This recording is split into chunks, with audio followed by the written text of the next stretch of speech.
Hello everyone, সবাই কেমন আছো? আশা করি বেশ ভালো আছো আর আমিও বেশ ভালোই আছি।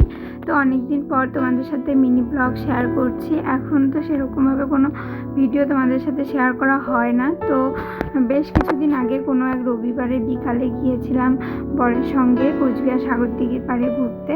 তো শ্যুট করে রেখেছিলাম তোমাদের সাথে শেয়ার করব জন্য। তো ভয়েস ওভার দেওয়া হয়নি, তো আজ মনে হলো যে ভয়েস ওভার দিয়ে তোমাদের সাথে শেয়ার করি। তো কিছুদিন আগে বর ভুট্টা পোড়া খেয়ে স্টোরি দিয়েছিল, তো সেটা দেখে আমি বলেছিলাম আমাকেও কিন্তু নিয়ে যাবে ভুট্টা পোড়া খাবো আমি। তো তোমরা কে কে ভুট্টা পোড়া খেতে পছন্দ করো অবশ্যই কিন্তু জানিও।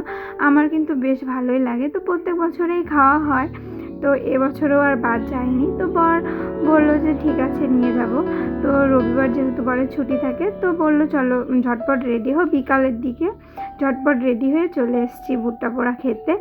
তো আসার পথে বরের সঙ্গে গল্প হচ্ছিলো যে 8 ঘন্টার মধ্যে যদি আমি পুরো সাগরদিঘিকে যদি 5 রাউন্ড দিতে পারি, তাহলে ও আমাকে আমার মন মতো শপিং করাবে, মানে হেঁটে হেঁটে যদি 5টা রাউন্ড করতে পারি।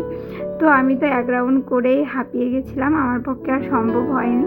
তারপর বর মোমো অর্ডার করলো। আমি যেহেতু চিকেন খাই না, তাই আমার জন্য চিকেন মোমো আর বর 1 প্লেট ভেজ মোমো নিয়ে নিল।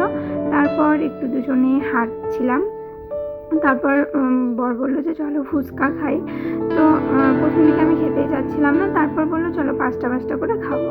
তো খাওয়ার পর শেষে ভুট্টা নিয়েছিলাম।